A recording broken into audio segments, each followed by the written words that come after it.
ایک صحابی ہے، یا رسول اللہ میرا پڑوسی ہے، اس کی کھجور ایسے ٹیڑھی ہو کر میرے گھر میں چند اس کی شاخیں ہیں، ان پہ پھل لگتا ہے، وہ ٹوٹ کے گرتا ہے، میرے بچے اٹھا لیتے ہیں، ہم غریب ہیں، وہ بھاگا بھاگا آتا ان کے منہ سے کھجور نکال لیتا ہے۔ اس کو کہیں کہ بچوں پر اتنی زیادتی نہ کرے۔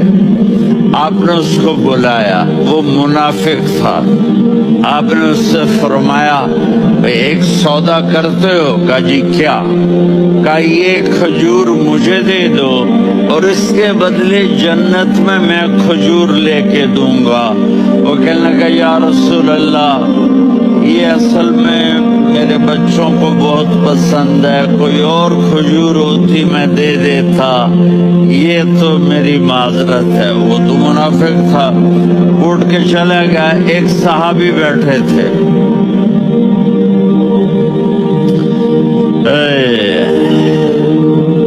وہ کہنے لگے یا رسول اللہ اگر میں وہ کھجور لے کے دے دوں تو مجھے جنت میں لے دیں گے؟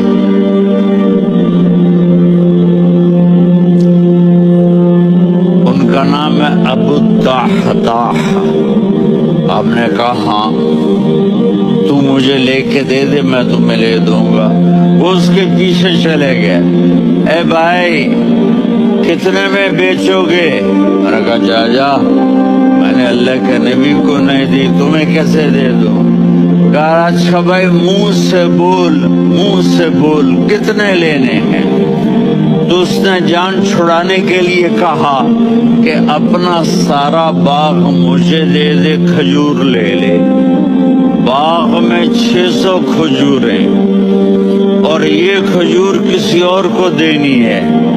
تو کہتا ہے پکے ہو، پھرو گے تو نہیں؟ کہا میں پاگل ہوں، میں پھروں گا؟ مجھے 600 کھجوروں کا باغ مل رہا ہے۔ انہوں نے کہا ڈن، کھجور میری، باغ تیرا۔ وہ بھاگے آئے، یا رسول اللہ میں نے سودا کر لیا۔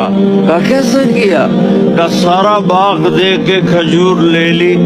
آپ نے کہا پھر میرا سودا بھی بدل گیا۔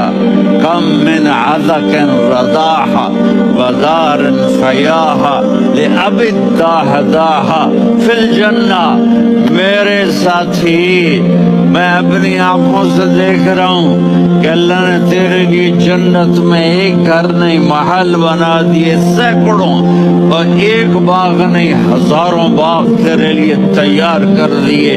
یہ ہے ایمان کی نشانی، یہ ہے محبت کی نشانی۔